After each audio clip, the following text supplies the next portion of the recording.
Let me get my mic on here. Can you hear me all? Open forum is an opportunity for any citizen to briefly address the Planning Commission on any matter that does not appear on the agenda. Comments are limited to no more than 3 minutes. Matters that appear to warrant commission consideration may be agendized for further discussion at a later meeting. Is there anyone in the audience that would like to speak during open forum? Rebecca, is there anyone on Zoom with their hand raised? I see no hands raised on Zoom. Thank you. I'll now go to reports. Are there any commissioners who would like to provide a report? Seeing none, does staff have any reports? Thank you. No reports. Is there any public comment? Well, on reports, we didn't have any reports, so I assume there's no public comment. The consent calendar is next. It consists of items considered to be non-controversial. Unless any item is specifically removed by any member of the council, staff, or public, the consent calendar will be adopted by one motion. Items removed will be considered in the sequence they appear on the agenda. Would any member of the Planning Commission like to remove a consent calendar item? Yeah, I'd like to move, extract 345 Golden Gate for discussion. Okay.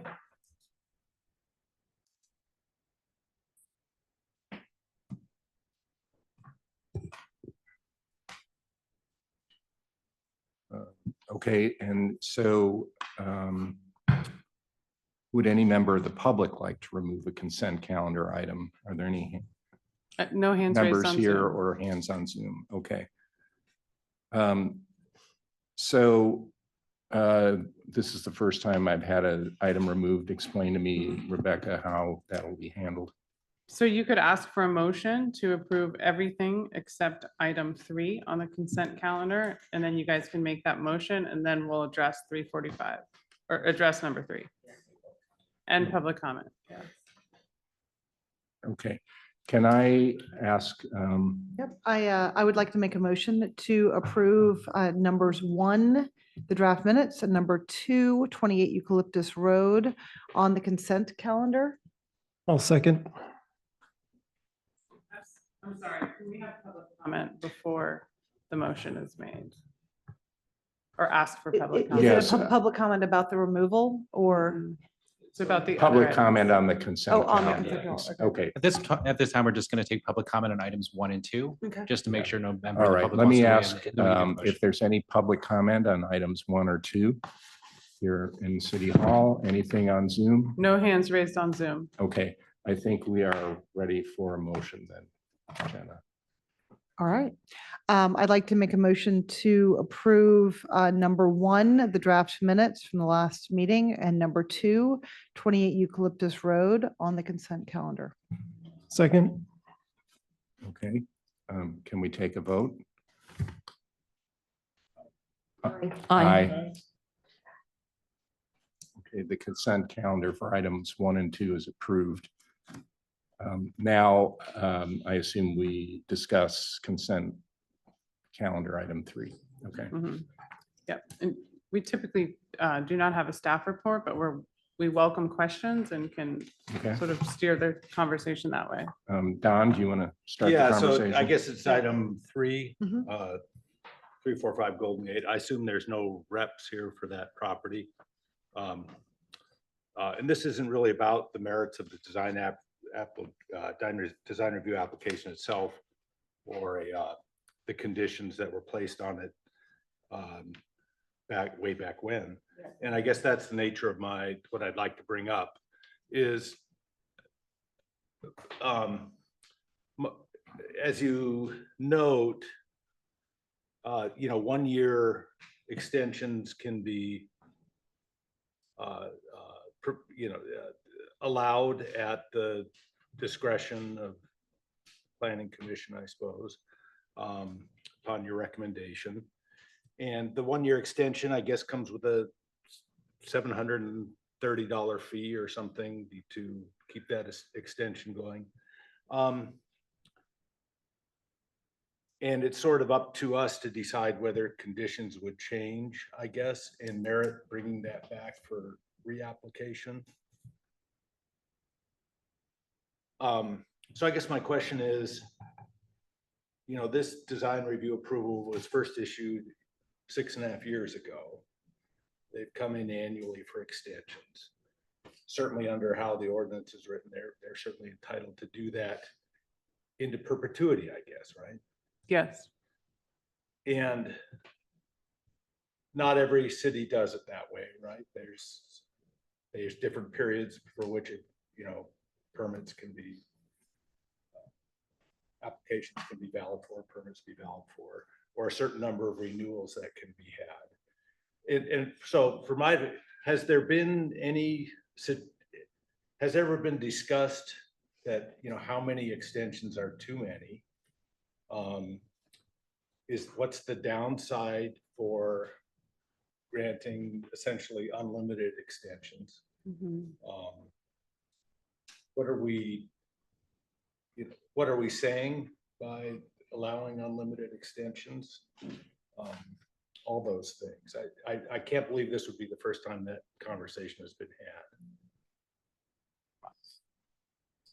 I can't think off the top of my head any conversations about, quote unquote, too many extensions.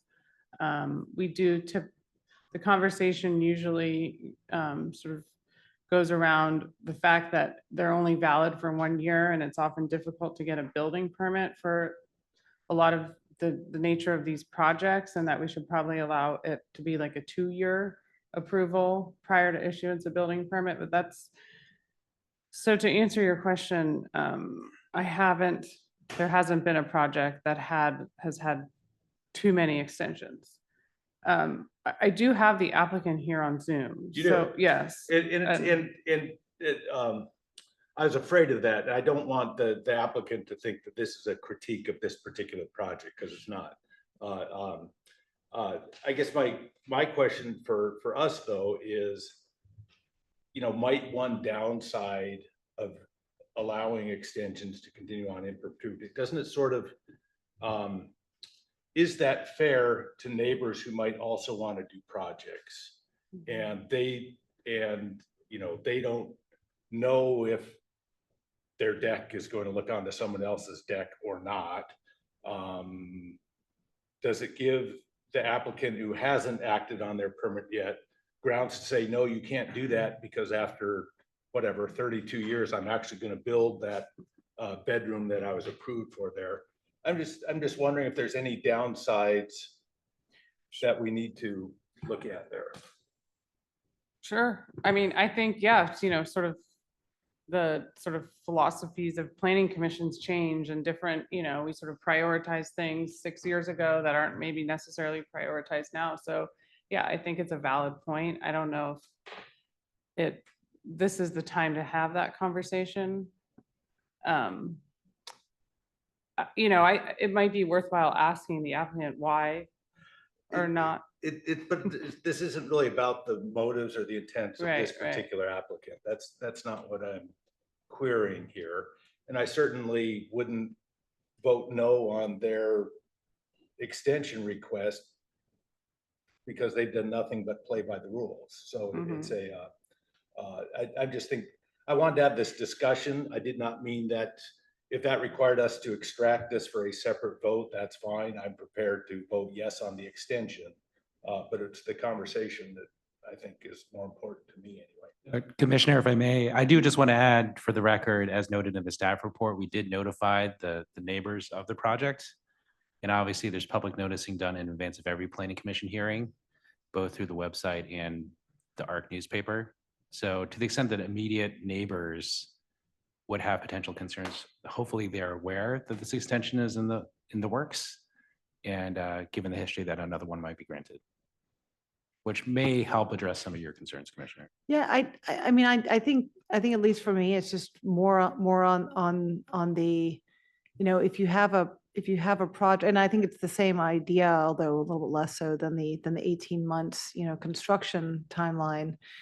to the extent that you're going to do a project, just get it done. Or indicate that you're going to, not renew it and, because lots of people get planning approval and then take a look at the price of construction and decide maybe not. Or other factors, but yeah, I mean, I also have no problem at all with 345 as a project, but I do think, given that it was first approved in 2019 and then, changed a little bit in 2021.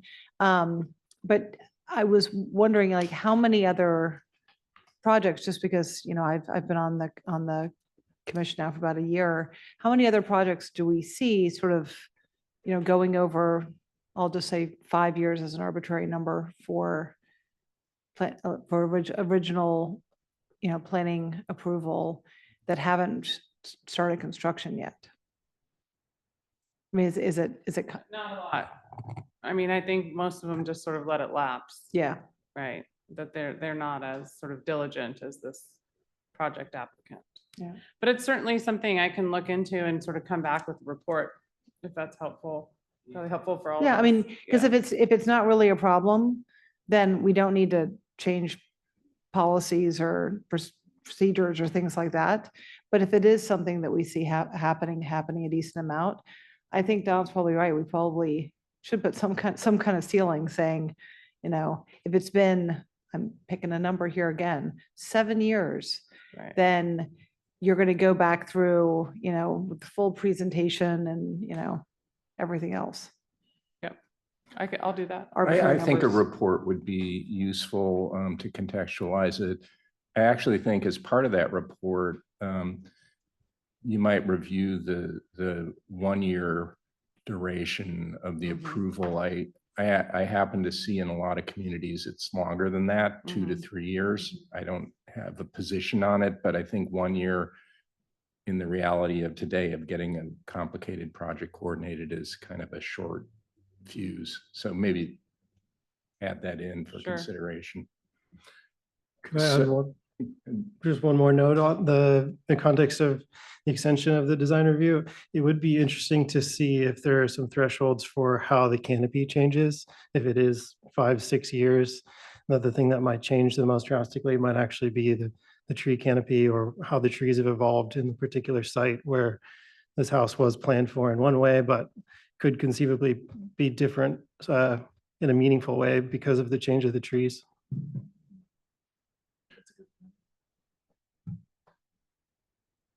So I didn't mean to do anything other than to raise the conversation, and I'm happy Yeah. to move that we approve. Thank the- you. So I think we need another motion then to, Well, I think we need public. That's public correct. so comment. we need public comment now. Right, and again, the applicant is available if you do wish to ask any questions, but Um, apparently that's not necessary. Anyone here at City Hall care to comment on this? Anyone on Zoom or the applicant? No hands raised on Zoom. Now that we took it out, can I ask a couple of questions? Yeah? One is that the subject says interior and exterior remodel. However, the motion just asked about the exterior improvement. Are we just approving exterior and interior is to remain for future, or what is the reason for that? That is one question I had. And then the other one was that the square footage is noted that it is proposed 14,000, while about 5,000 is allowed. So 3 times more. Is that a quick answer? How is that happening? Yeah, so let me answer your first question first. The motion is for interior and exterior. We typically don't really, quote unquote, care what happens on the inside at the planning commission level. But I think the subject just is a little more detailed to give you an idea of what it is. But the motion is for the exterior improvements. And so the existing house is 11,472. When 2019, it went for design review and an exception to total floor area to add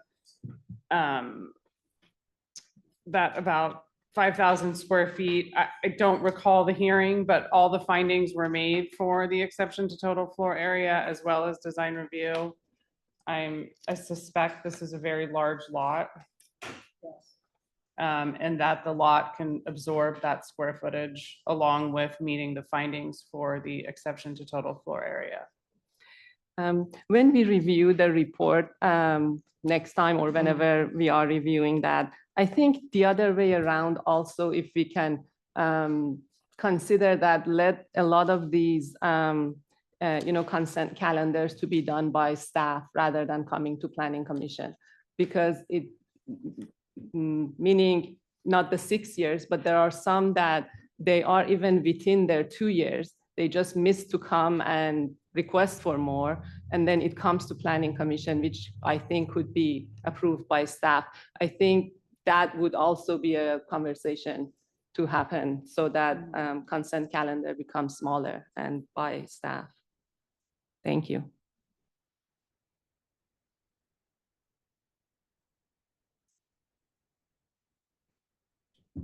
Thank you, Commissioner. Okay, I think if there's no further comment on Zoom or anywhere else, then we are ready to receive a motion to approve consent calendar item 3. I move that we approve consent calendar item 3, extend design review approval for 345 Golden Gate. Second. Please vote. Aye. Aye. Aye. Thank you.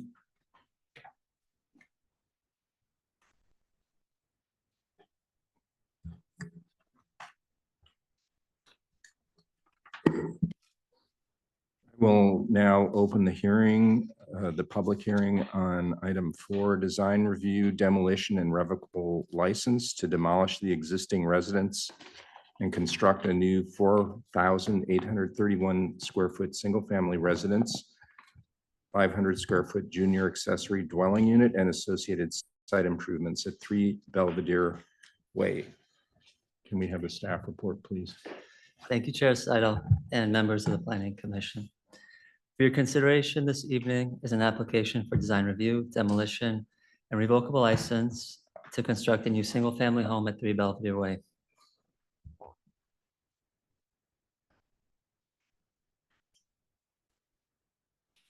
The subject property is located on a steeply sloped 20,000 square foot lot on the western side of Belvedere Island.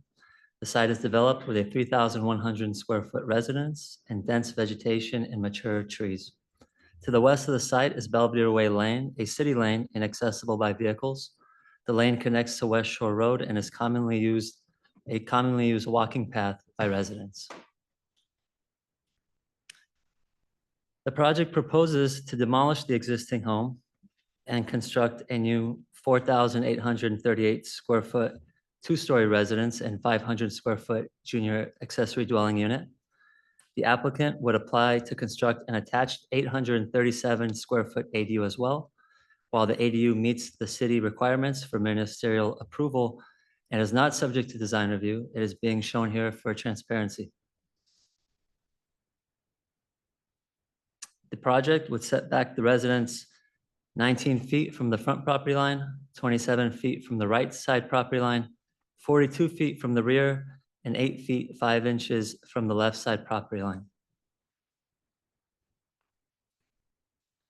Pursuant to the Belvedere Municipal Code, roof eaves are allowed in setbacks when the average depth of the setback is at least equal to the required setback and when the setback is never less than 70% of the required setback. Here, the average setback is 10 feet and the minimum setback of 7 feet is not exceeded.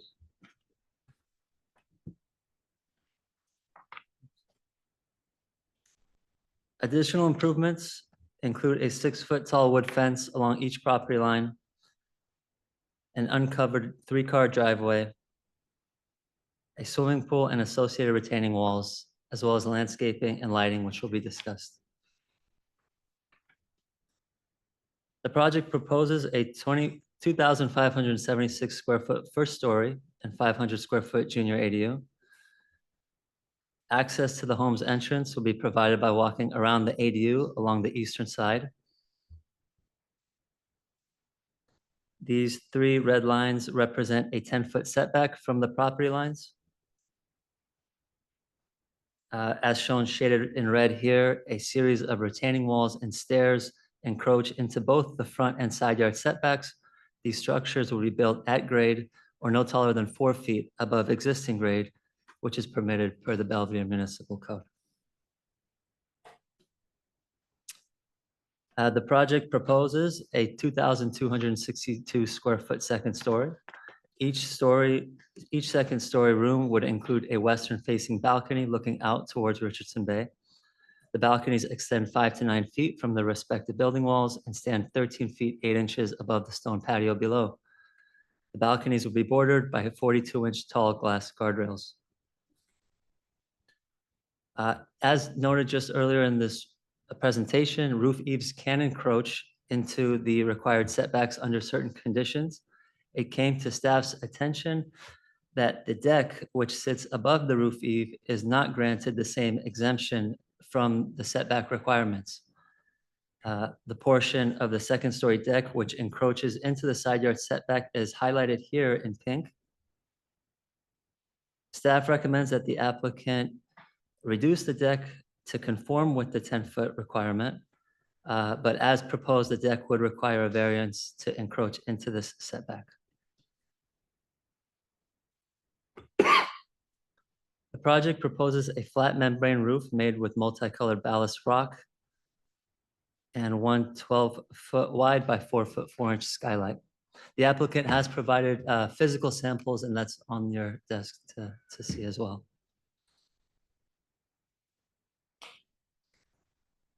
Viewed from Richardson Bay, the project proposes a series of glass windows and doors between 8 to 12 feet tall. The residence is shown to be proposed at 34 feet 7 inches tall. This measurement was to the chimney, which is normally excluded when calculating height. By excluding the chimney, the maximum height is closer to 32 feet from existing grade. I have yet to get an exact measurement, though. Viewed from the east elevation, the exterior is primarily made up of natural wood siding with windows and doors spaced between.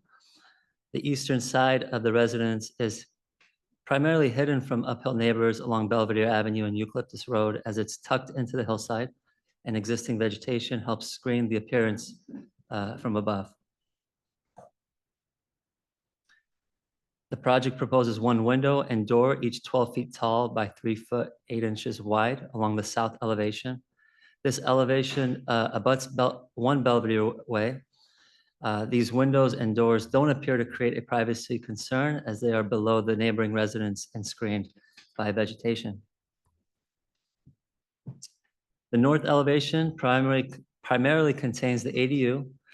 The project proposes retaining walls along the western side of the property to construct the driveway, swimming pool, and patio, with the tallest retaining wall being 10 feet 3 inches. The proposed colors and materials include natural wood and wood slat siding, black or bronze aluminum windows and doors, and light gray concrete retaining walls. The fascia would be 1 feet 4 inches tall and made of a warm white limestone. The project proposes an assortment of exterior lights consisting of path lights, step lights, wall sconces. These include 12 recessed wall path lights, 16 recessed down lights, 5 recessed step lights, 6 wall sconces, and 28 downward facing path lights. The project does propose to remove 14 trees, shown here shaded in red. These include 6 coastal live oaks ranging between 11 and 21 inches in diameter at breast height. The project proposes to plant 48 new trees, primarily below the retaining walls on the western side of the property. The new trees are listed to grow between 12 and 30 feet tall and include 2 coastal live oaks, Japanese maples, crepe myrtle, sweet gum, and orange trees. 183 shrubs are proposed as well, and 41 existing trees shaded here in green will be preserved. The applicant does request a revocable license to allow the existing driveway to be rebuilt within the Belvedere Way right-of-way. Staff has received one letter from the sleigh makers who live at the adjacent One Belvedere Way, and one letter from the Chair of the Belvedere Parks, Open Spaces and Lanes Committee, Charlie Harrington. These sleigh makers requested that the roof and fascia material samples be provided, that a fence be built along their southern property line, consideration for exterior lighting, and input into the construction management plan. The applicant has provided an updated material sheet and is proposing a 6-foot tall fence to define the property boundaries and minimize lighting impacts. During staff's latest correspondence with the sleigh makers, they appeared that the updates were suitable. Chair Charlie Harrington expressed concerns regarding potential construction-related impacts to the existing hillside retaining wall and walking path that make up Belvedere Way Lane. The project is exempt from CEQA. And as detailed in the draft resolution, staff recommends that the design review findings are satisfied with the condition that the second-story deck is removed from the side yard setback. The project will meet the setback and height requirements in the R15 zone, which help provide a balanced relationship between structures on site and those on adjoining properties. The project relates to natural landforms by constructing the home in the general location of the existing residence. And at 32 feet tall, the home will not appear excessively large or out of character with others in the neighborhood. Staff recommends that the design review findings are satisfied, and we're happy to answer any questions. Commissioners, please ask questions. Staff? No, I haven't usually- I have a couple of questions about Belvedere Way. It's a funny little street. So I have two questions. One is the lower part of Belvedere Way, the part that, goes down and connects to the end of West Shore, is that technically a lane? It's a lane. Okay, all right, Yes. good. Yeah. And also, is that a fire road in terms of, I know that there's barriers and things, but is it on the Belvedere, fire evacuation plan at all?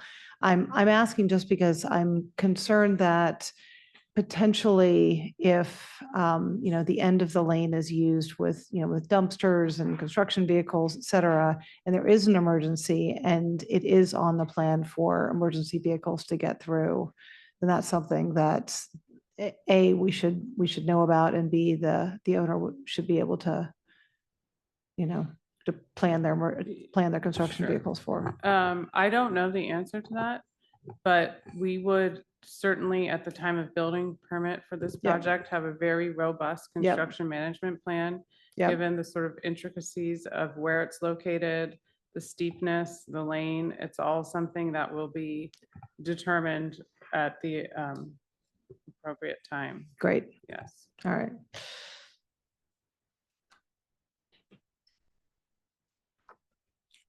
Go for it. One question. So back to Belvedere Way, Lane Way, the access road, fire access road. So that retaining wall that's there, the wood section of it has been, out at 45 degrees ever since I've lived here, which granted isn't that long. But it would be a shame not to have that redone by someone in the course of having this project done.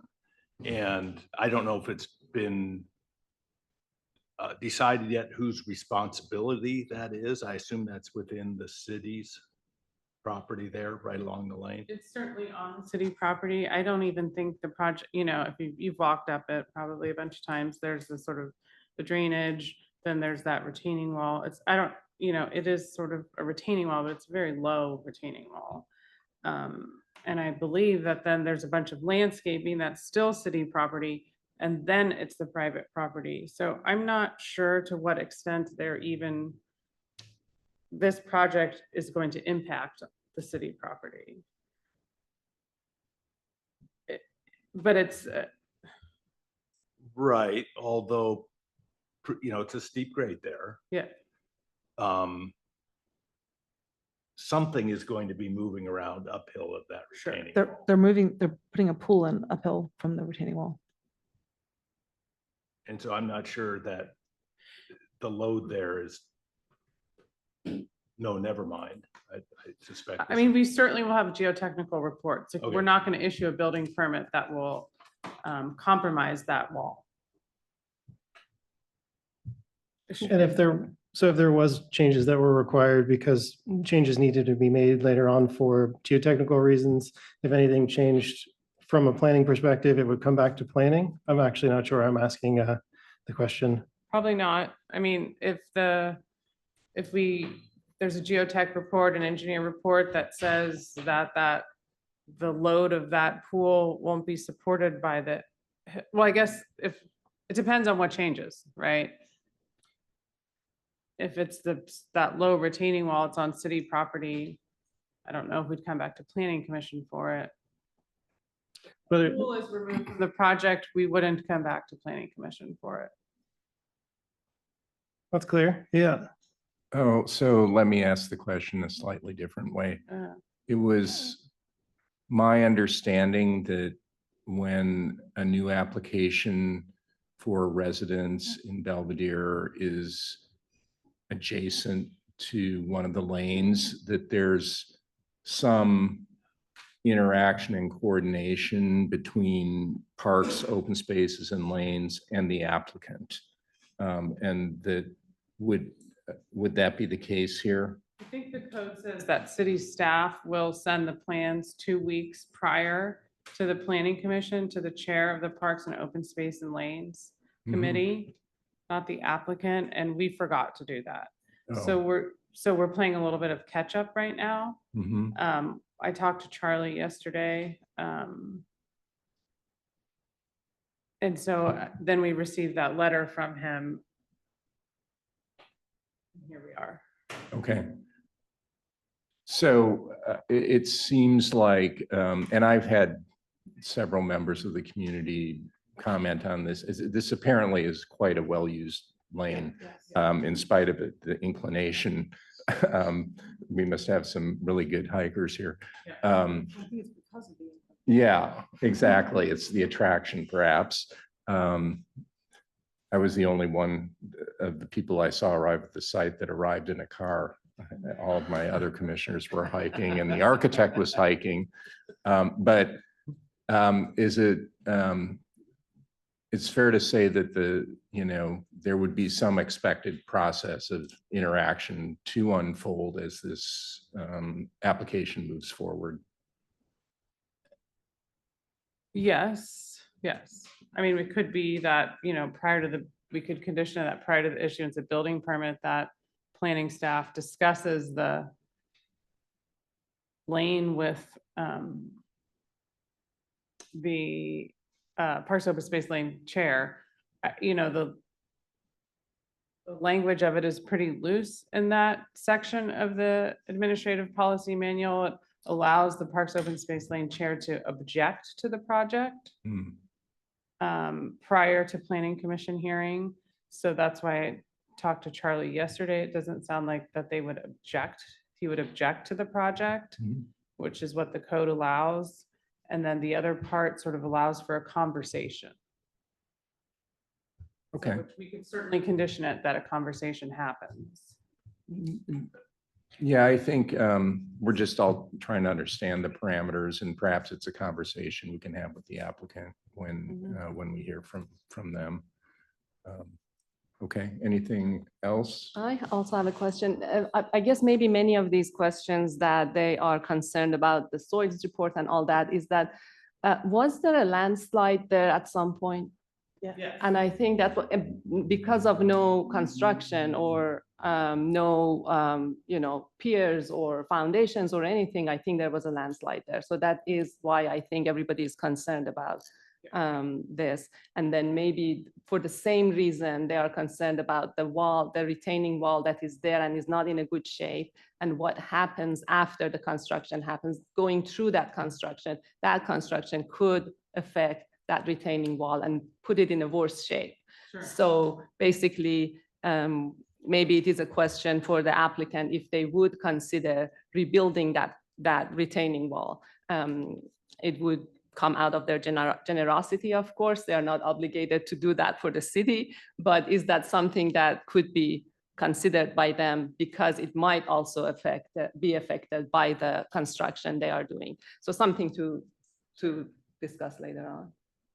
And then what you were saying, I think Charlie in his letter noted that that is a route for evacuation. Now, I don't know if that's with the research he has done but he noted that road was for evacuation of the west side. I just brought it. I remembered. I just wanted to make sure I read it right. I didn't know if it was just sort of dropped about one of the only roads, sort of down, or whether it was actually like on the Gulf River. I have one more question. Regarding the balcony at the second story, and maybe you could put the second floor plan up for a second, Sammy. This was something that wasn't covered in the staff report, but just came up today. But my question is it something as simple as just moving the railing back away from, 5 feet or something? I don't remember the exact configuration of the balcony.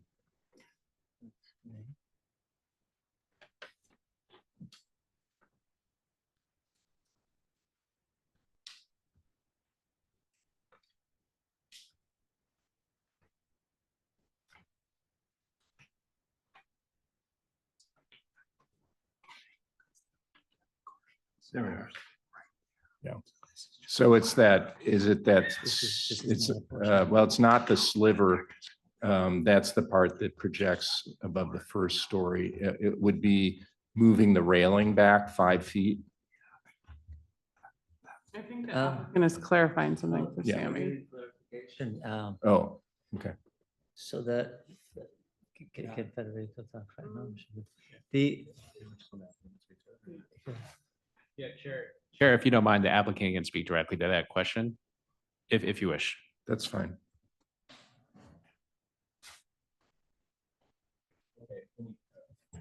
Any further questions of staff? The only question I have would be, is the retaining wall we've been talking about on the survey or in any of the drawings, is the retaining wall we've been talking about documented in the package anywhere?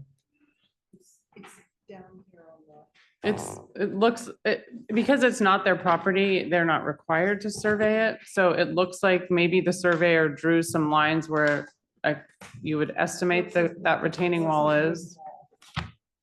Yes.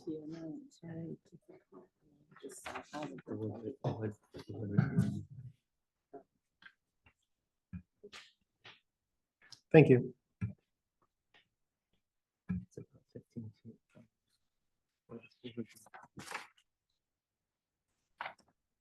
Okay, if there's no further questions of staff, I'll now open the public hearing on item 6. I'm sorry, I'm out of sync here. Are there any comments from members of the public? Any hands on Zoom raised? Hands raised on Zoom. Okay. I will, so I think this is time for the staff, or the applicant presentation. Thank you.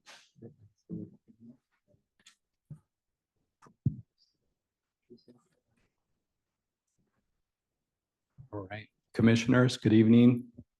My name is Federico Engel with Butler Armstrong Architects. It's great to be here.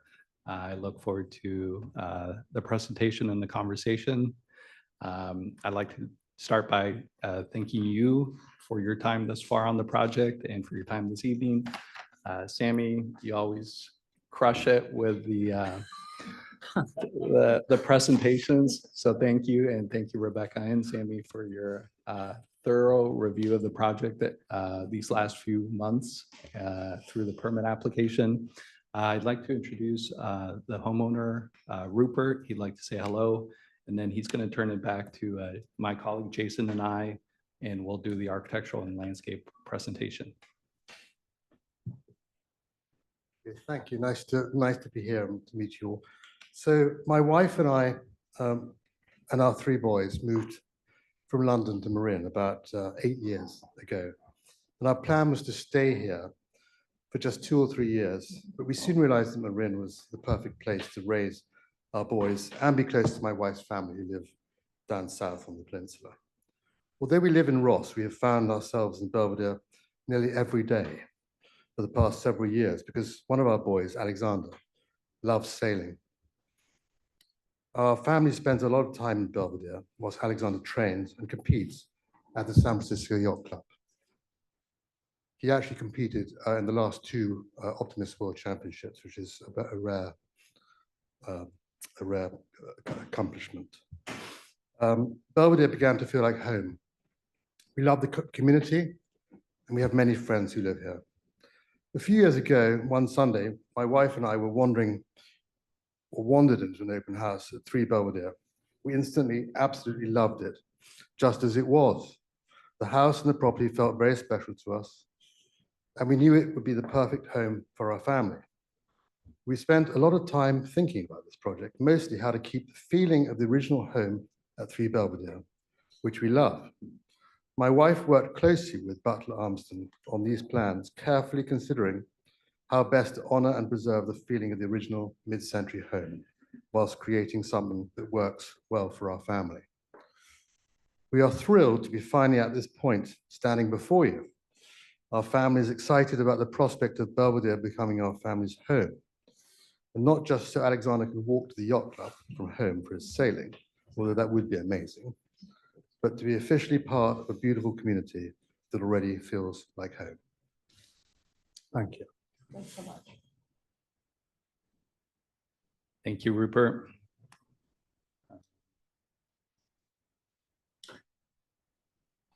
I'll start the architectural presentation, give you a little bit of kind of context, and jumping off from what Rupert mentioned, we really approached this project as a remodel. We loved the mid-century feel of the home, and then quickly learned that it was just not feasible in any way to work with the existing home, and then pivoted to a new home. But we really kind of, again, fell in love with the existing character and feel of the home, as well as the location, which you can see here. We obviously have the wonderful, oh, sorry, I am not sharing this. Sammy's doing it for you. Oh, sorry. Next slide. Yes, can I get the next slide, please, Sammy? Sorry. I was looking at the screen here thinking I was sharing this photo image. Anyways, as you can see here, we have the wonderful views to the south, to the bay. We actually love the views up the hill to all the nature and the landscaping as well. Next slide, Sammy. Oops. Sorry, this is a little bit out of order, but this is maybe a portfolio page to give you an idea of what we're hoping the final product, the final home looks like. A few precedent examples.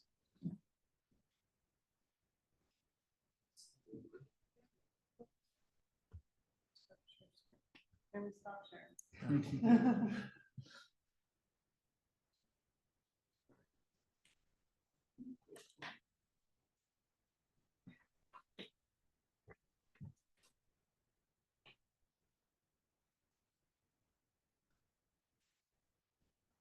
Yes.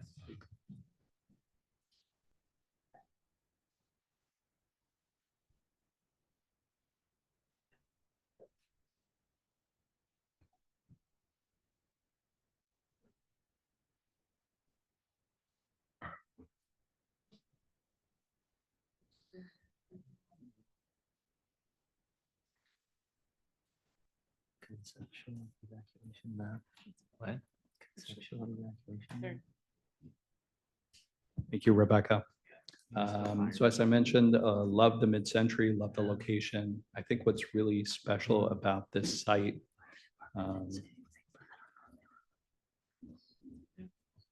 is that, as Sammy said, it's a half-acre lot. It's kind of a difficult pie-shaped lot on a steep lot or a steep slope as well.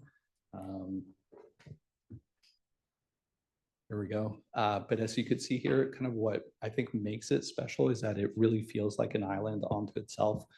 We studied this a little bit and we realized that it's one of the few homes that actually kind of lives at this elevation or contour line between West Shore below and Belvedere Ave above, which is kind of why it's almost kind of this little secret oasis or island. One of we came away with studying the site and came away with 3 lessons that I'd like to kind of describe real quick because we incorporated that into the proposed house. One is kind of the orientation of the existing house, which is this north-south axis. As you can see, it's a long, skinny house. And that's just a clever way to work with the steep topography. Number 2 is the massing of the home, which is kind of these cubes. The house is composed mostly of these 3 cubes that are connected with gallery spaces. And this helps to essentially break up the massing so it doesn't look like such a long house. And then number 3, one thing that we love about the house is the sun orientation. Kind of on the north side by the garage and driveway, you get full sun. By the bedroom side or the junior ADU side, it's really tucked into the hillside and it's full shade. And we love kind of that, that whole range of sun experience. And right in the middle, you get this extremely sweet spot, which is where the living room is. And you get this kind of wonderful combination of views, sun, all framed by this wonderful oak grove that we're going to be preserving.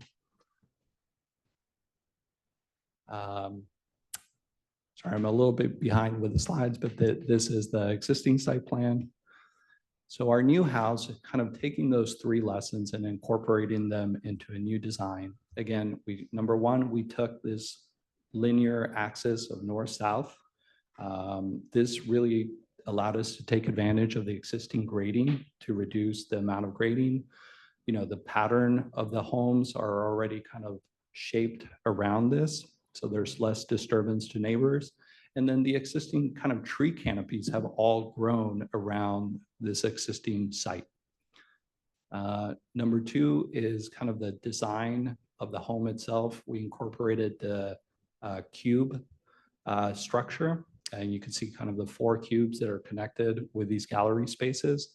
From the inside, it's a clear delineation of the program and the spaces. And then from the outside, it helps break up kind of that long massing. And here we are on the site plan again. In terms of materials, we really wanted to, we started with 2 concepts. One was honoring the mid-century home that we're replacing. And number 2 is using materials that really work with the natural environment, which is both the hillside, the coloring of the trees, but also the marine environment, and something that's going to really stand up to the test of time.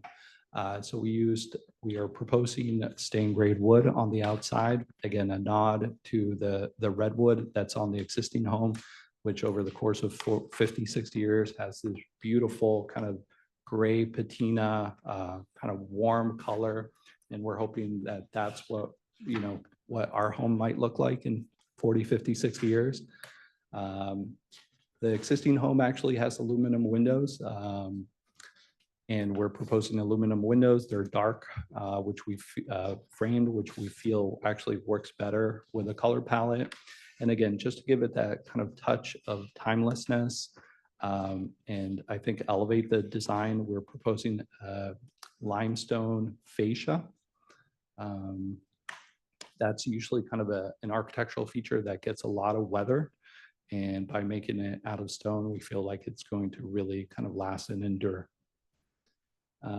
Here are our views of the existing home and the proposed home. As you can see, really taking advantage of the existing site and location and really tucking the home into the treescape. And then a view of the front of the home, right at that corner of Belvedere Way and Belvedere Lane that we've been discussing. You can see a little bit of that retaining wall. If I could address maybe a couple comments that have come up, in maybe drawing parallels with work. We do a lot of work in San Francisco where obviously homes are next to each other and in close proximity. If there's excavation or work that is done kind of in those conditions, we often do monitoring surveys just to, and actually put devices that can monitor movement. And that's maybe a way to monitor the actual condition of the wall and make sure it doesn't get, before volunteering that, you know, we're going to fix it and replace it, maybe just monitoring it and make sure it doesn't get worse. I would say is maybe option number one.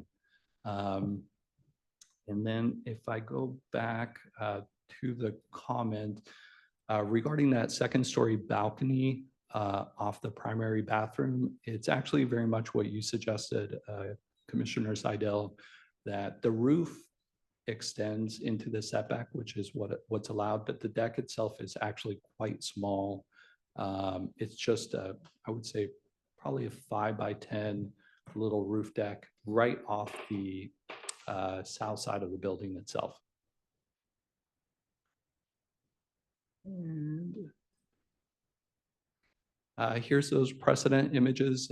Again, we're hoping to create something that is beautiful and lasting, you know, and is a good neighborhood or a good addition to the neighborhood. I'm going to turn it over to Jason, who will do the landscape presentation. Good evening, commissioners. Kind of echoing a similar sentiment to what Federico had said as far as the building goes, we wanted to take a similar approach as far as the landscaping. So drawing off of what is already there and minimizing the effect to the best of our ability. Now we recognize that because of the footprint of the building, some trees had to be removed, but the idea was that we continued to create a space where it looked like the building is very much integrated into the existing landscape. So we wanted to fall back on a good portion of native planting and then another layer of, let's call it like adapted native planting, and then sprinkle in some ornamental features. So the idea was, again, to make it look as if this building has been here for an extended period of time, is growing in the way that the landscape has grown around it. I know we went a little bit over on time. That was just a really quick overview, but happy to answer any other questions pertaining to the landscape. Does any of the commission have questions for the applicant? I have a couple of questions for the applicant. First, thank you, Federico, for a great presentation and a beautiful proposal. Thank you, Commissioner. One of the questions is about the pool area. Is there an accessory mechanical room for the pool area? If so, where would that be located? That would, to be honest, fully be detailed as part of the building permit set.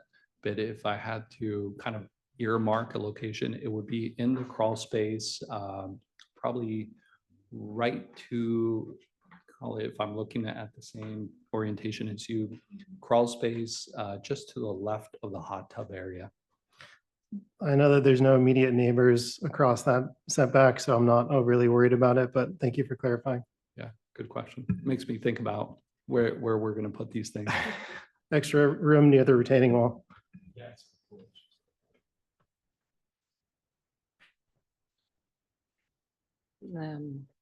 Thank you for your presentation. And Just to start, I should say, I know Federico from long time ago. I haven't seen him for 15 years, just being in the same industry. I know him, and I haven't seen him for 15 years until I saw him on site. So just for transparency.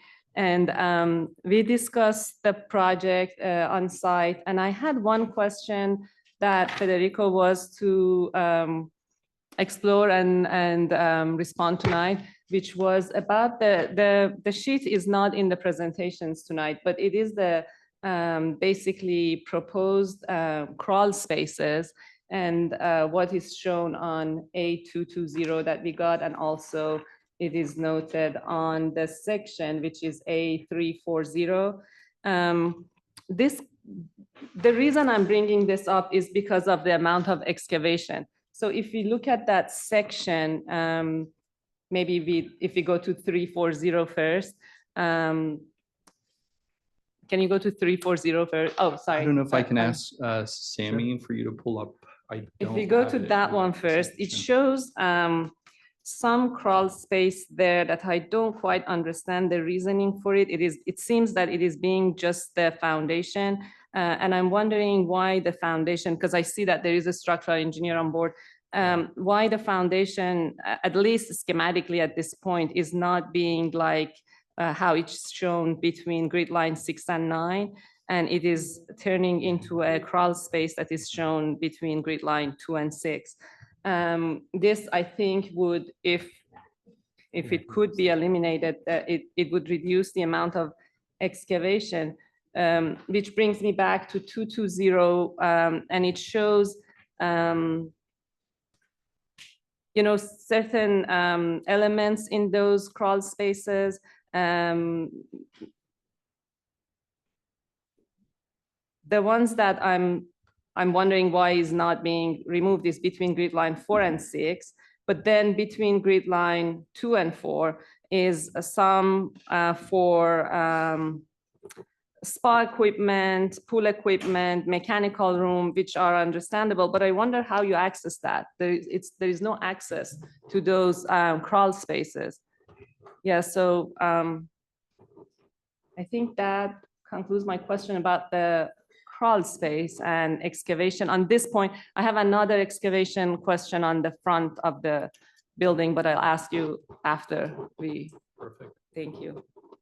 Thank you for the question, and let's not let another 15 years go by before we see each other, first of all. But good question, and we do have an additional, well, to explain first the reasoning for this kind of excavation, sorry, I'm on it, is for use as mechanical equipment, just being able to run ductwork, since our kind of floor and roof assemblies are so thin.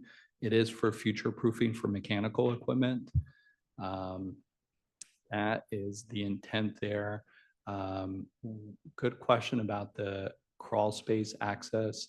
We'll definitely look at it at the building permit level. I want to say there might be side access to some of this area.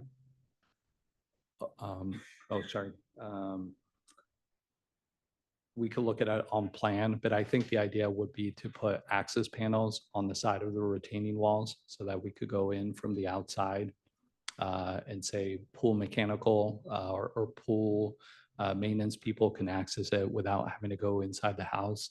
I think that would be probably idea number one. And if not, an access panel from the top would probably be idea number two.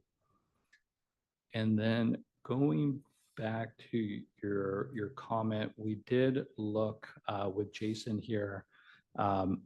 As you could see from grid line 5 and 6, there is quite a bit of excavation compared to that dashed line, which is the existing grade.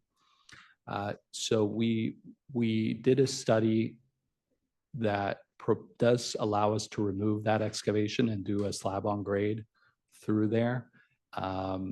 And we would reduce the excavation. If I go back to my plan, Sammy, I can show what that proposal looks like. But it comes out to about 200 cubic yards. So it's quite significant.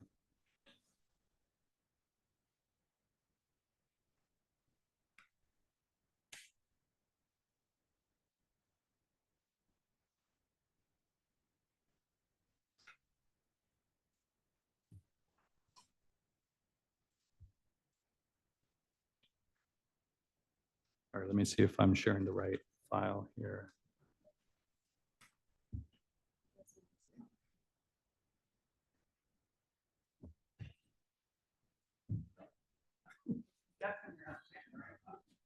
It has the right file, but for some reason the screen is switched.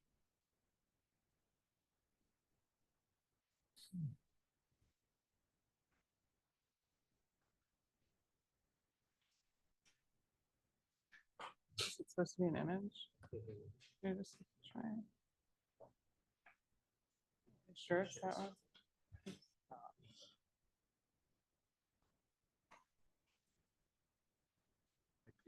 Is it this one?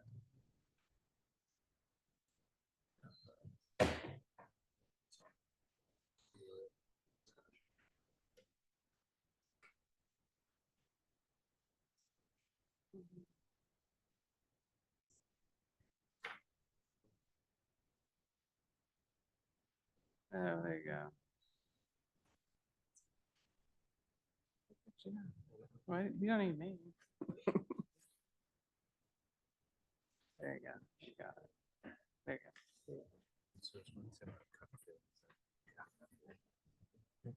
go. All right, thanks for your patience there.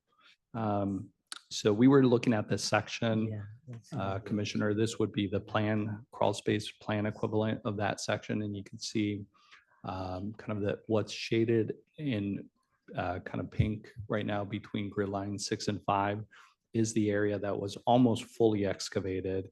And I think we could peel away that, change the foundation system to a slab on grade there. And if I zoom in, you could see the cut reduction here, which is quite substantial. Let me see if I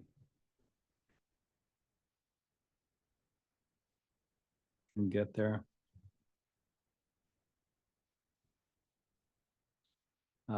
So currently we're proposing a total cut fill of 787. And then with kind of that reduction in pink, which is the 216, we would be under 600 cubic yards. And is any of that soil able to be reused on site, or is it all taken away?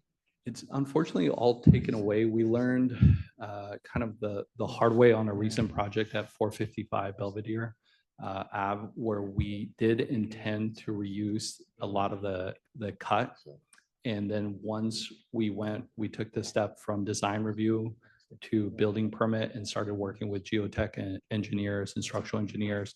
They told us it would be just way too difficult to excavate, store the soil on site, move it from one place to the other, and then backfill and surcharge the retaining walls. We're going to thicken the retaining walls in a way that kind of created more concrete than just hauling it away. Got it. About the excavation again, can you explain so that part, I'm clear, thank you for that. I think 200 reduction is good at this point. Another one is on the section that is from the front of the entry of the building. I think it is on A321 that shows the grade as a dash line. And I think this kind of correspond with the revocable license.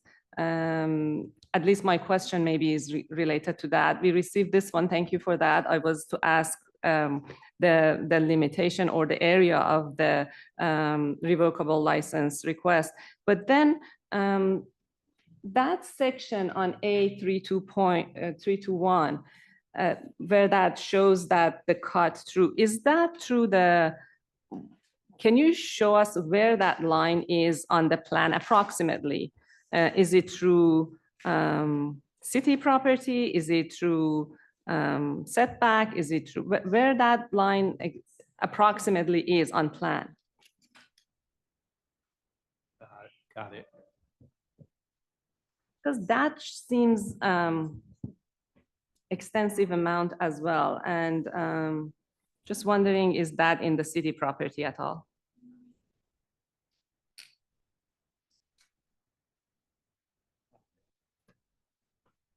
So you're, Jason, you're thinking this is kind of right in front of the ADU? Yeah, I think. Do you want to jump in? Yeah, sure. Just to jump in, that is set closer to the face of the ADU, so back from the city property line. And it kind of reflects what would be the existing grade. There's a similar condition there now. If you remember when you approach the site, there's the garage on your left-hand side, and then you kind of take that elevated deck. And what we're proposing there is a similar approach, as far as there's an elevated portion that now makes up the car parking area. Currently, I guess the current state of it is that elevated deck portion. So that line of existing grade is extrapolated for the most part because there is that elevated deck now. So we knew the high point, we knew the low point, and we were able to extrapolate again some of the points from the survey, but that is what we're calling like the line of existing grade. Between grid lines 6 and 8, I'm referring to the portion between Call it grid lines between- 6 and 8 on that section. Call it more between, so grid line A and B, and then more like grid line.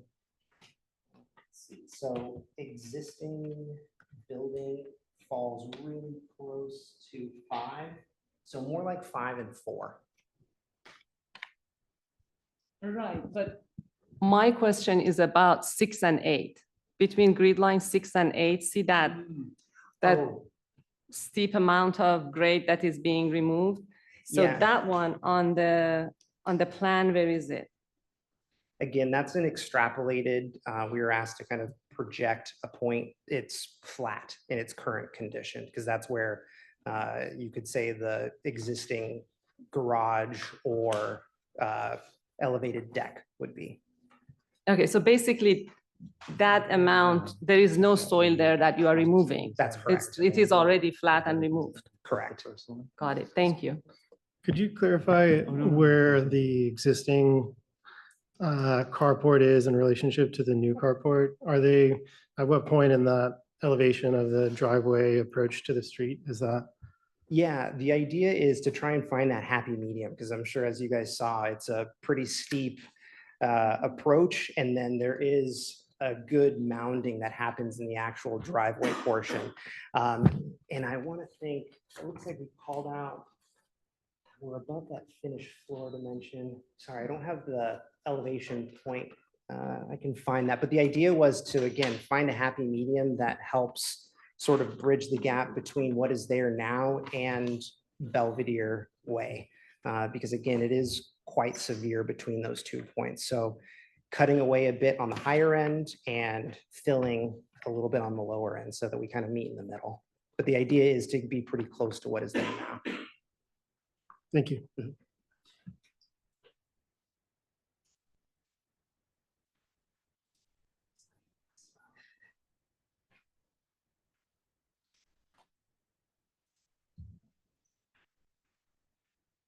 Sure. All right, Jason, I've got some questions for you. Sure. So first of all, I wanted to say this looks great, and I really appreciate the fact that you're saving 41 trees.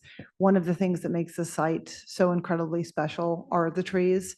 And I appreciate the fact that both the design for the landscape and for the house incorporates some of the trees and actually like makes space for them. And the view through the trees is really lovely, and it wouldn't be the same if you were taking them all out. So on the backside, going up towards the neighbor's house, and there's really only one neighbor who is impacted directly by this house.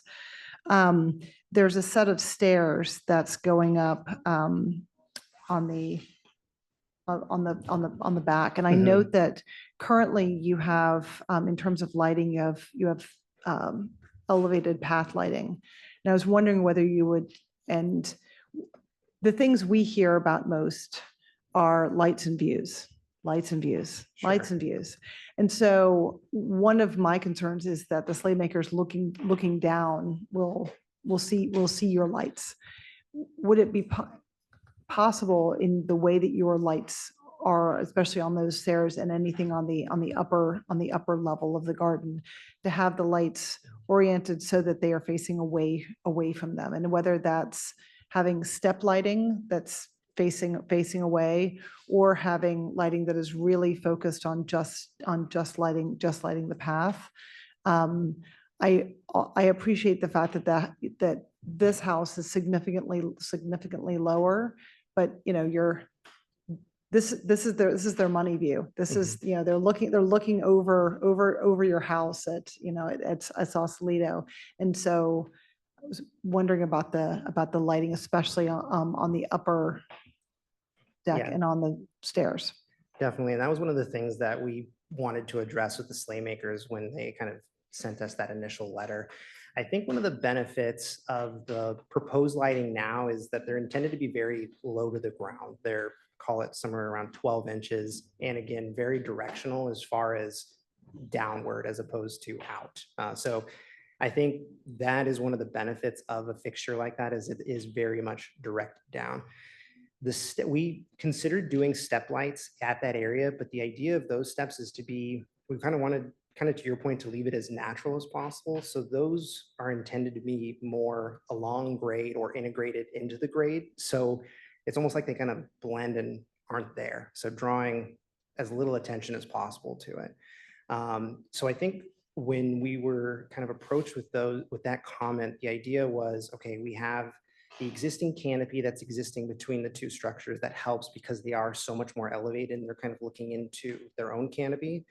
Then the introduction of that property line fence, I think Yes. really does I think that's gonna be good. take away a lot of those kind of potential visual cues from the lighting. And then again, addressing the type of lighting that we're using so that it is very directional as opposed to emitting outward. And I think some things to potentially consider is possibly quantity. I think right now we're lining both sides because safety is something that we want to kind of, I guess, take into consideration. But perhaps one of the benefit or something that we can kind of consider is lining just one side of the steps and maybe the side closest to the fence to kind of play off of that vantage point that's created, so that it really does mitigate any potential concerns. So we're showing 1, 2, 3, 4, 5 along the left-hand side.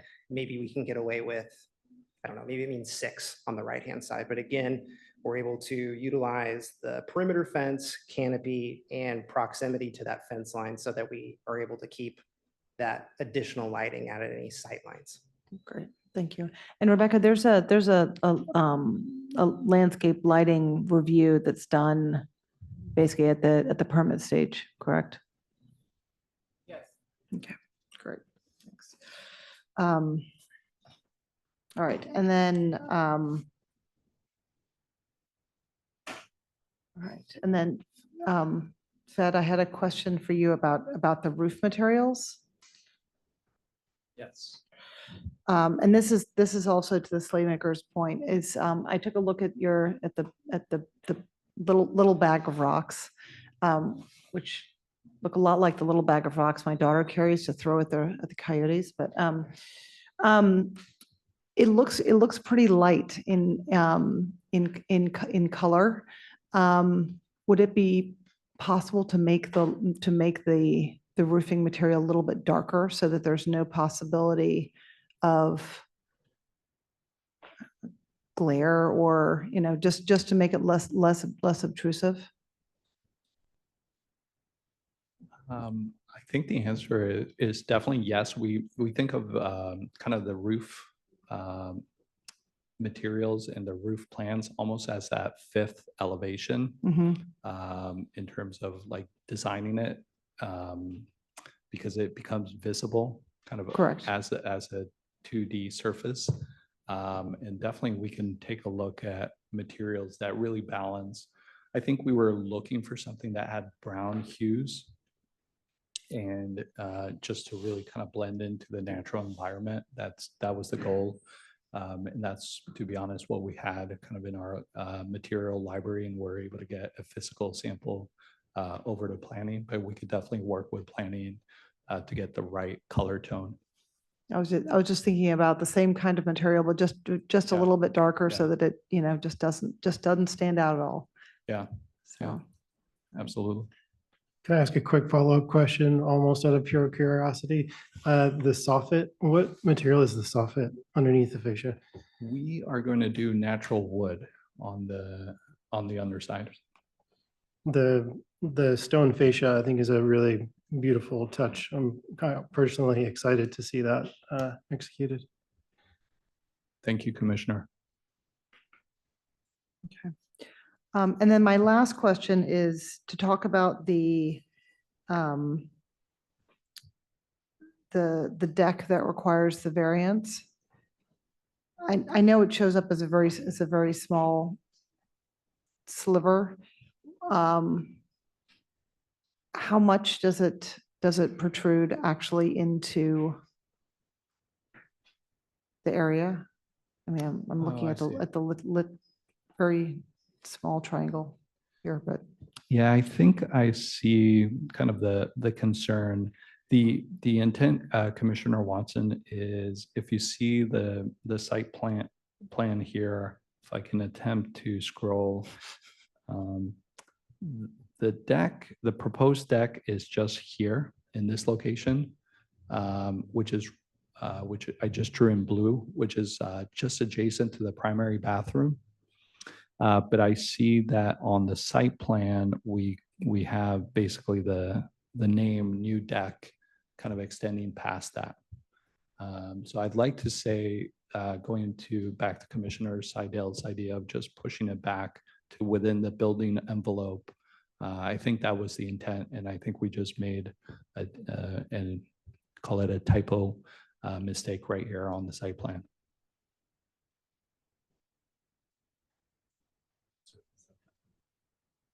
Yeah, I was gonna say, if we can go to the second floor plan, it should be more clearly indicated where, like, I guess the confines of that balcony condition. Oh, stop share.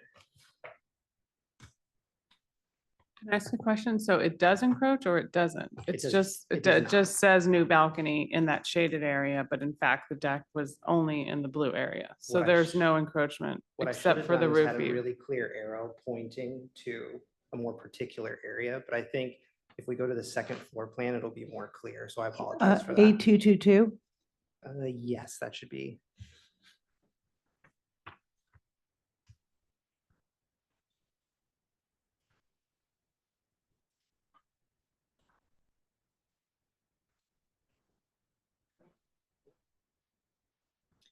We zoom Yeah. in.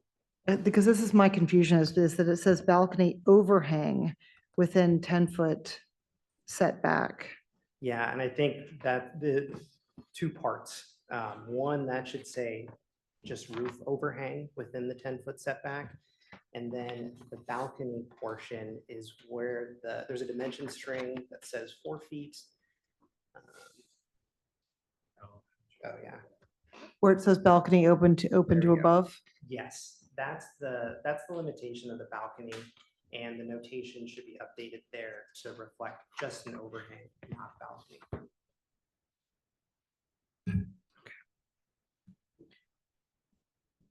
So Sammy, if it's a roof overhang, then that is okay to be within the 10-foot setback? Yes, the eave can be, but if it was a deck, then it couldn't. So Okay. it seems like this portion is not going to be operable that we're looking at. Okay, thank you. Thank you. Thank you for the clarification, everyone. Could I ask about the process with that? Could we basically, or should we make it a condition of approval to change the plans to indicate that? Or how should we approach the revision that's required? You could make it a condition. We could also make sure when they come back, because it's been recorded at the meeting, when it comes in for a building permit, we would verify that, but it's probably safer to make it a condition. Thank you.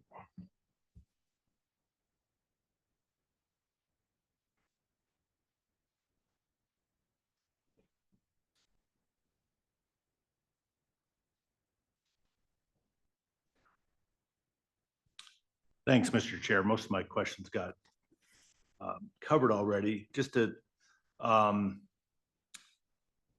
so I didn't see anything about where the trash cans are going to go. So I assume it'll go on the car pad, or is it, and what am I missing?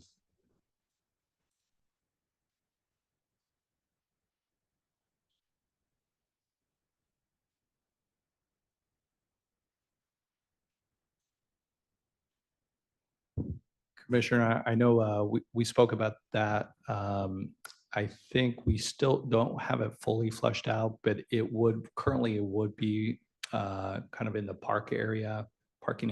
And if I have my orientation correctly, kind of the southwest corner of Got that it. parking area.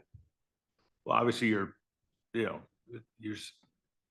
certainly can just stick some cans out there, but that whole side is so lovely with the slatted finishes and et cetera. I can't think of a reason why you wouldn't want a closure that kind of echoed that. Yeah, I very much agree. And I'm glad that they proposed the limiting the lighting on that upward path. I didn't walk up those existing steps just to see what was up there. Yeah, I did. So I did, as a practical matter, I have a hard time imagining what's up there that would be regularly used at night. Maybe it's a great view, but you have great views everywhere from the house. So I see the steps as, being largely ornamental, maybe. And in which case I like the idea of kind of less is more, and then kind of fading up into the night rather than being a fully lit that suggests there's something up there. Now, of course, something maybe going up there for kids' play structures, I have no idea. But as it is now, I definitely would like the idea of limiting the lights to one side there. And that's it. You heard my comments on the retaining wall down below. I realize that's not part of the application.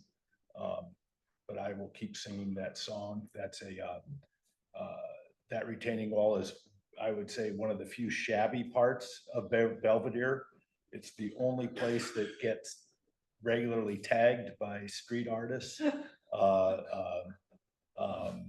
It would just be a shame not to take care of that somehow. Yeah, and Don, remember, this is at the part for questions, and we still have to close the public hearing and make our comments. So would you entertain the idea of at least sharing responsibility to come up with a solution for that retaining wall?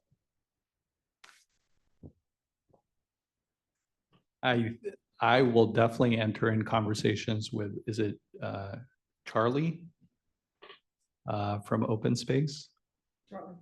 Yeah. And kind of see, understand what's the condition, and then maybe plans for improvements. But obviously there's money involved, which I can't commit to with my client sitting right behind me too. Yes.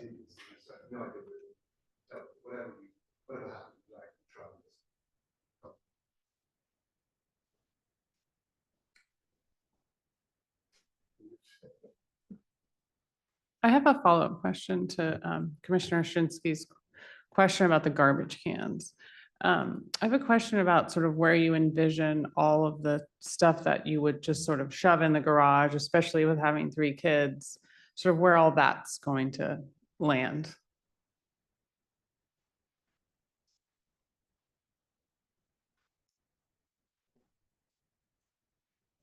It's a great question. And I think the idea is that we're creating a number of different spaces depending on what that particular need is. And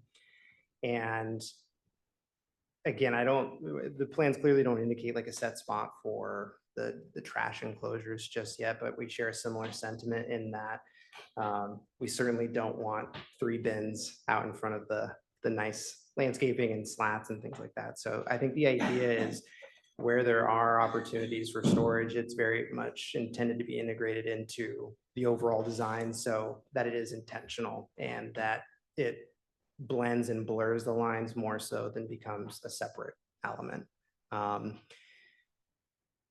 But I think that there are a few different areas towards the back that we're creating. I don't know if we can pan page right and up. We do have an outdoor patio area towards the rear that can act as a collection point for certain things. So again, I don't know that there's necessarily one set storage area the way that a garage would operate normally, but the idea is for these spaces within what's been created for that storage area to be more integral. Thank you. And now I have a question for staff. If the applicant were to make some additional, as happens in the design process, some things that accommodated trash containers and maybe some other potential storage, is that something that you would see coming back to the commission, or would you be comfortable saying, that that would be something they could work directly with staff if there are any modifications going forward? It would really depend on the scope of work. You can't have any storage container that's covered over 6 feet in height, or that's counted towards your floor area. Sort of the visibility and the size would really determine at what level of design review it would be required. So we would rely on you to Unless say it's either this, it needs yeah. to come back Yeah, or not. yeah. Okay. And I think my questions have largely been answered. Where I was kind of heading with my questioning earlier was not to try to forge a solution, but I think we were going to face a fork in the road where if you had a non-conforming condition, we were going to have to continue the item and bring it back for a variance. And I was going to try to see which way you wanted to go. But my understanding now is it doesn't look like the intention is not a non-conforming contention. I think we could probably cover it by just saying that it's a condition that the primary bathroom deck is not encroaching into the setback, just for clarity purpose. And then you can fix the drawings as you go along. So I don't think there's any need to be thinking about variance here. Okay, do I need to see if there's anybody in public or on Zoom that has any questions of the applicant? There are no hands raised on Zoom. Okay. With that, I can close the public hearing and I will bring it back to the commission. Commissioner Shinsky, would you like to begin? Sure, and not much to say that I haven't already said. I think I do think this is a successful project, and I will be able to make the findings. I like how the carve outs, I guess we can call them, break up what otherwise might be we might have questions about the massive quality of it, but I think in a way, maybe even that the renderings don't do it justice. Once you get on site, you actually see what that does. Always hard to see a few live oaks go, but I appreciate how many there are, of course, on the site, and also a lot of the casualties exist in, that rather steep and, awkward grading job that was done once upon a time. Anyway, so we're not talking about old growth forest there. We're talking about things that have been here at least a relatively short period of time. Other than that, I will just add that I'll be able to make the findings tonight. And somebody else may want to talk about it, but obviously there's lots of questions that are beyond our purview around the construction process and the phasing there. But I know that it's not under review tonight, so. There is one thing related to that that's potentially in the context of the design review, and something I probably should have mentioned before, but the possibility of adding a tree protection plan as part of the conditions of approval, because I don't think we had much in the way of understanding tree protection with the context of a relatively complicated construction project.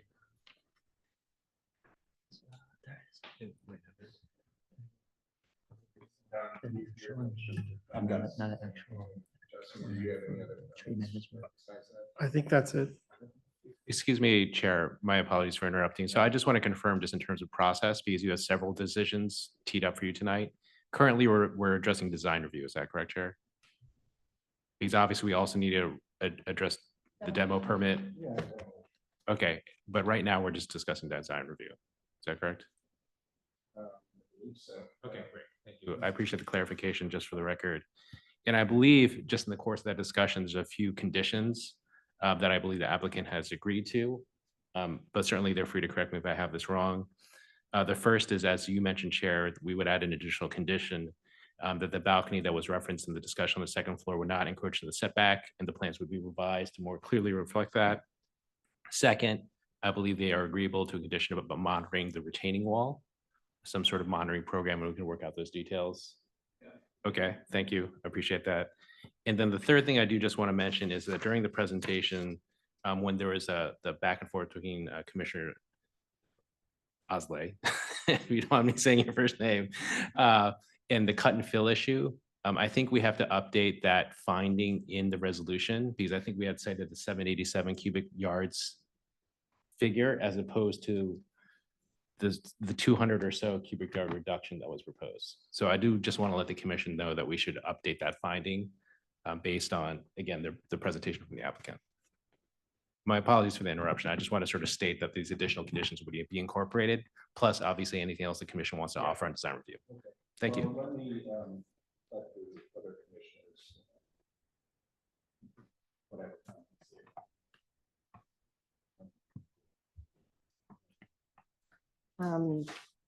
I have no further comments. I just, I think I can also make the findings while all those conditions that was noted, of course, considering all those conditions, I think the land is in a very hidden spot of Belvedere. It is obscured by landscape, and I think hardly anybody would see the mass. So, and all the zoning is, the applicant is complying with all the zoning with the clarification that will confirm that. So there is no further comments, and I can make the findings. Thank you. I think it's a good design. It took me a little bit more time than usual to get my head wrapped around it because it's a rather complex, interesting site. So Fed, thank you for walking me through it and providing some additional information on heights and so forth. And I will say parenthetically, it's kind of interesting to review these plans where there's some black holes sometimes where the ADUs are. And I sort of like to know how the pieces fit together, not in the sense that I want to review the ADU, but just in the sense that the whole project makes sense. And I came to understand it after a little bit of study. So I think it's going to be a very interesting house. I appreciate the way you've sort of channeled the energy of the existing house on the property. I think it's a very nice and appropriate, recognition of the history of the property that'll give it some resonance. So having said that, I will also be able to make the findings. And so the first, if no one else has any further comment, did you comment yet? No, I left you out. I'm sorry. I just thought you were Excuse going me. in order. Well, there were a couple little interruptions, so I got how to say. I just want to say, I too really like the project. Having toured the house when it was for sale, I fell in love with the great room. and really didn't like anything else about it. And so I love the fact that you've recreated the great room and made it greater, and that you've kept the orientation of the house for the views and for the trees, and have done it in a way that's very sensitive to both the site and the environment and also the neighbors. A couple of things that I want the staff to sort of keep in mind for the construction permit process are the construction management plan, which we've talked about tonight, the tree protection plan, which, thank you, Justin, for bringing that up. And then also the landscape lighting. All these things I know are gonna be addressed later at the permit site. And then the only other condition that I would like you to consider at this stage is having a darker roof material. Same cute little pebbles, but just a little bit darker to prevent it from being seen. And otherwise, I will absolutely be able to make the findings with the corrected plans showing that it is a roof overhang and needs no variance. The monitoring of the city retaining wall for any movement in the construction, the updating of the finding to show that there is less cutting and filling, and then the darker roof material. Good. Yeah, I just want to confirm the applicant is agreeable to the condition regarding darker roof material. Yes, they are nodding yes. Thank you. I'm sorry, did you get the second floor setback compliance in there? Yeah, great, okay. Just quickly, I know that there was a comment from the uphill neighbor, Claire Slaymaker, about the roofing material. We sent that actual sample to her and she was happy with it. So I don't know if, you still want a darker one. I just thought I'd throw that out there, or maybe the condition can be a little bit looser to work on the roofing material with the uphill neighbor. If the uphill neighbor is happy with the lighter pebbles, then I am happy with the lighter pebbles. Thank you. I thought that might be the case. Move that condition. You can remove that condition. All right, thank you.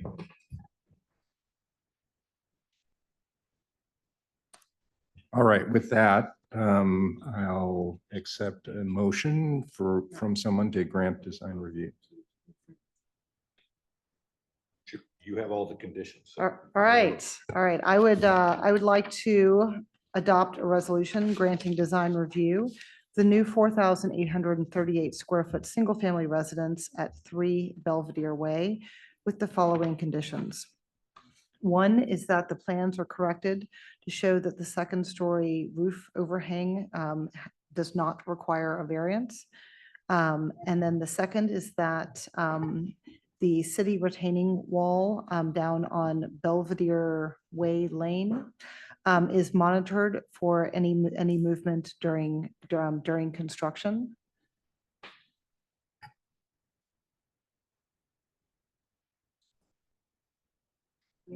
Aren't there more? The We need tree protection plan. The cut is reduced by the amount indicated on. Right, but I think we just need to update the findings, correct? Oh. Yeah, it's not a No, condition. we do need to update that finding. Right. You're correct, Commissioner. Okay, what about tree protection? That all goes with it in the permitting process. Okay, so we don't add that as a No, condition. Oh, okay, all right, and that there is a tree protection plan, a review of landscape lighting, and a review of the construction management plan as part of the construction permit process. Please vote. Aye. Aye. Aye, Aye. thank you. Okay. The second motion regards a resolution for the demolition permit. I'd like to adopt a resolution granting demolition permit to demolish the existing 3,111 square foot residence at 3 Belvedere Way. Second. Excuse me, if we could just, if you don't mind the suggestion, Commissioner, if we could just slightly modify that motion and also indicate the commission wishes to adopt the proposed resolution regarding demolition permit. just to make sure that you're incorporating the staff's conclusions in the approval. With respect to both design review and for demolition? Yes. Thank you. Okay. I'd like to adopt a resolution granting the demolition permit as described in the staff, in the staff report for the demolition of the existing 3,111 square foot residence at 3 Belvedere Way. Second. Please vote. Aye. Thank you. We don't appear to have a motion number 3, just go straight to 4. Is that all right? No, there's a RL. Yeah, they still need you still need to make a motion to make to recommend the granting the revocable license. Okay, I'm just saying it But there's no goes- finding a resolution. Okay.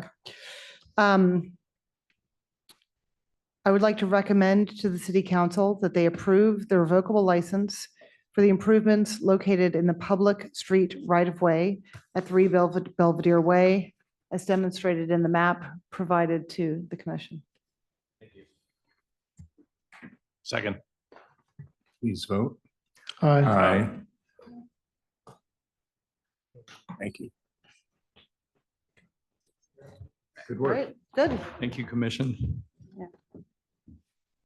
We look forward to having you as a neighbor in Belvedere as soon.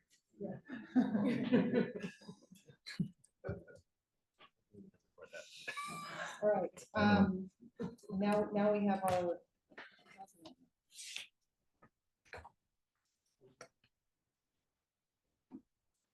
So yes, I'll now open the public hearing on item 5. Planning Committee's consideration of an update to the Belvedere 6-cycle housing element. Staff, would you Yes, good report? evening, Chair Seidel and Commissioners. The housing element is part of the city's general plan and identifies policies and programs to meet the housing needs of the city's current and future residents. State law requires that every city and county in California adopt an updated housing element approximately every 8 years. The State Department of Housing and Community Development, otherwise known as HCD, reviews and certifies that each housing element meets all the requirements of state law.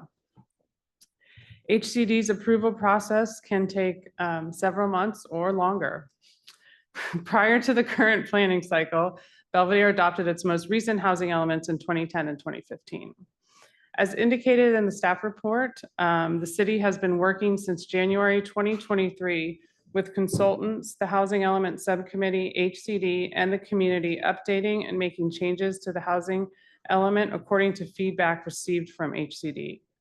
The most recent submittal submitted in June of 2025 included changes to the suitability of non-vacant sites, emergency shelters being permitted by right in the R zone, adding objective standards to multifamily zones, and adding incentives for SB9 sites.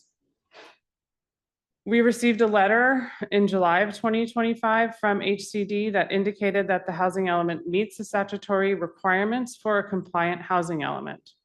However, the housing element cannot be found in substantial compliance until the city completes the adoption of the zoning ordinance amendments and the adoption of this housing element. So tonight, we are recommending that the Planning Commission adopt the resolution recommending adoption of the housing element to the City Council. And I'm available for questions. So thanks very much. I know this has been a topic for years and years. This had a lot of public comment and a lot of public discussion. I want to thank you for your perseverance and your bravery in taking this on. And I think that where we are now, where we're very near the, I won't say the finish line because it's definitely not finished, but having a housing plan that has been approved by HCD is, you should view it as a success. Thank you. Oh, just briefly, at this point, this document is probably the most studied document in Belvedere, other than maybe the menu at Rustic. So I will honor it by not slowing it down even 5 more seconds. Congratulations.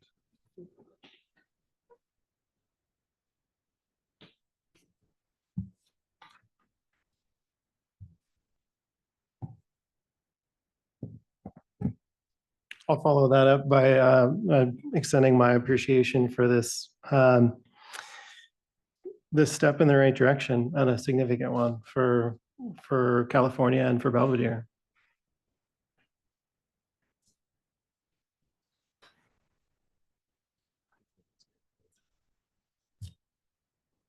If there's no more questions, we could open the public hearing. No hands raised on Zoom. I am now opening the public hearing. I don't see anyone in the room. No hands raised on Zoom.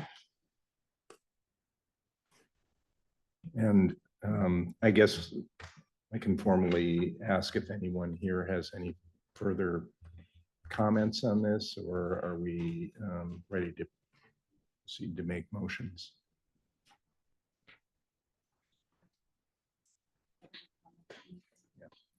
Okay, so can I get a motion, please? I guess I will move that this commission recommend that the city council adopt this housing element. Can I have a second? I apologize, but I wish to make another friendly amendment to the motion. If the commission can also incorporate in the motion approval of the proposed resolution. As in addition to what you stated, Commissioner Finchley. Thank you very much. And the resolution. Thank you. Can I get a second? I will second. Let's vote. Aye. Aye. Thank you.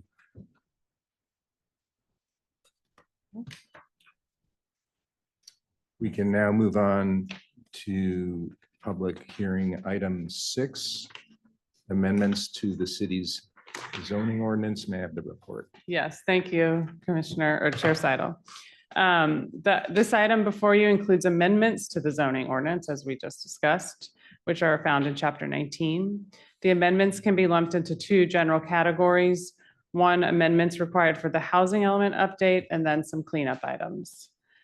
For the purposes of the revised housing element, the zoning ordinance amendments make changes to the municipal code chapters 19.28, 19.41, 19.74, 0.77, and 0.95. Those sections mentioned that I just mentioned are required to be changed because of the programs in the housing element. The programs include Program 2A, C, and E, Program 3F, Program 1G, and Program 1A. And those programs include objective design and development standards, revised provisions for reasonable accommodations, and SB 9 implementing regulations, and inclusionary requirements. In addition to those zoning ordinance amendments required for our housing element to be certified, we have some other amendments that include streamlining and technical revisions identified by the city to ensure internal consistency and compliance with state law. And a few of those: consolidated regulations for single-family zones and multifamily residential zones. We eliminated design review and references to Title 22 for multifamily and mixed-use development. And we added incentives for lot consolidation in the R3 zone to facilitate affordable housing development.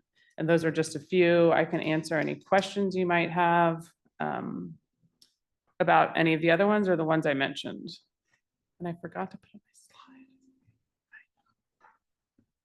Commissioners, any questions? Sorry, what is the lot consolidation?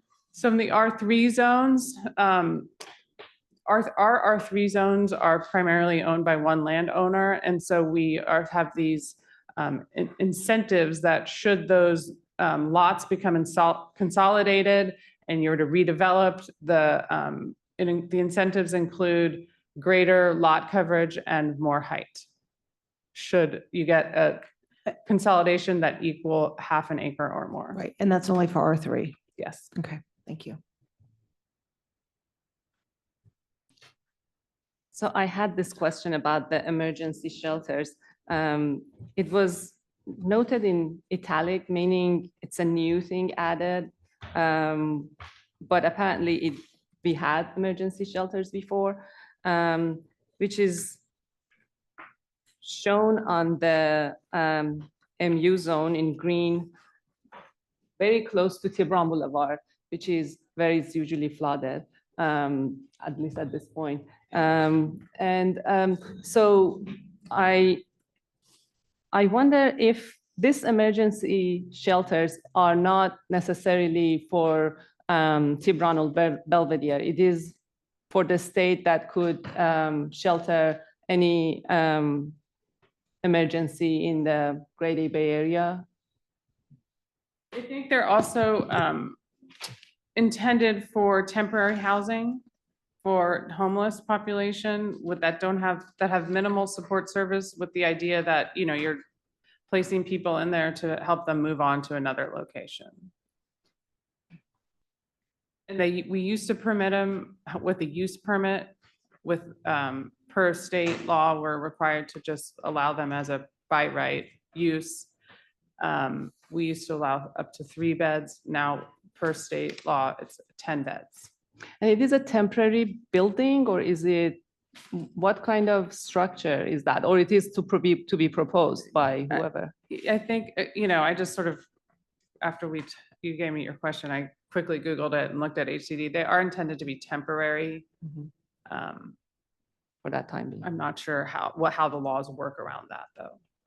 Thank you. Any other commissioner questions? Rebecca, is there anybody online? There's no one on Zoom anymore. Okay. So we did questions. Any further comments before we make a motion? No, I mean, I view the zoning changes as part and parcel of the approval of the housing element. So. It's as mentioned before, it's a pretty big undertaking to make all these pieces mesh. So thank you to staff for that. And so I think with that, we could probably entertain a motion to adopt the proposed planning commission resolution. I move that we recommend that the city council adopt the proposed amendments to the zoning ordinance. I'll second the motion. Please vote. Aye. Aye. Thank you.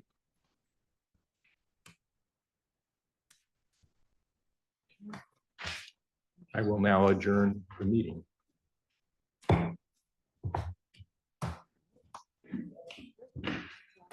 Yeah. Thank you. Work.